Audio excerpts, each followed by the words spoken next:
Let me start with something that many Christians have heard and sometimes even said out loud. Protesting is not very Christian, or Christians should not cause disruption, or we're called to obey authority, not challenge it.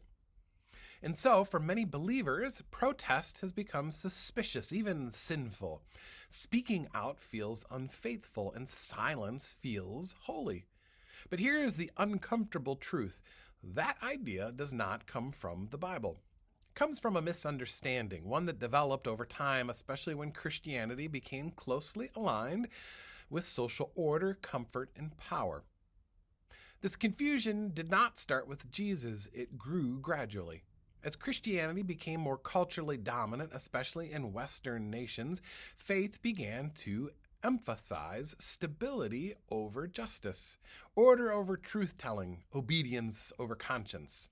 And verses like obey governing authorities were lifted out of context and used to quiet resistance, especially resistance from the marginalized.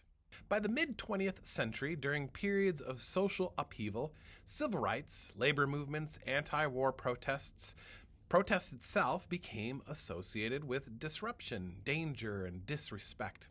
And when Christianity had grown comfortable inside existing systems, disruption felt threatening.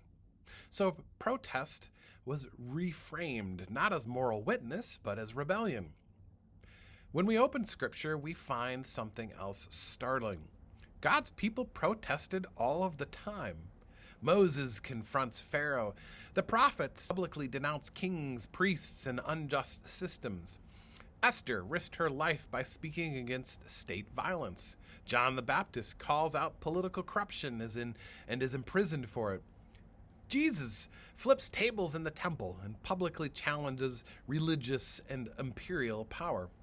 So biblically speaking, silence in the face of injustice is the anomaly, not the protest. The prophets never are saying, keep the peace. They say, let justice roll down like waters. Christian protest is not about chaos. It's about conscience. It is the refusal to normalize what God calls wrong. It is the courage to say, this is not how it is supposed to be. That is why figures like Martin Luther King grounded nonviolent protest not in politics, but in Scripture, calling it an act of love, not hostility. True Christian protest is rooted in love for our neighbor, grounded in truth, willing to be uncomfortable, and prepared to pay a high cost. And that cost is key. So why do protests feel unchristian to some people?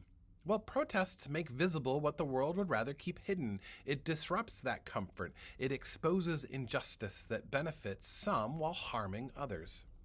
And when Christianity is tied too closely to being respectable or polite or in control, protests can feel dangerous. But Jesus was not crucified for being quiet. He was executed because he spoke truth that threatened powerful systems. So here's the question for us, and this is not to shame, but to help us discern. Are we confusing Christian peace with Christian silence? Because peace in the Bible is not the absence of conflict. It is the presence of justice. Sometimes faithfulness looks like prayer. Sometimes it looks like service. And sometimes, very clearly, it looks like speaking up when staying quiet would be easier. Biblical Christianity does not ask us to withdraw from the world's pain. It calls us to engage it truthfully, courageously, and lovingly, and to remember that protest can be an act of discipleship. Disruption can be faithful. Speaking out can be holy. And that following Jesus has always meant standing where truth and love meet, even when it costs us something.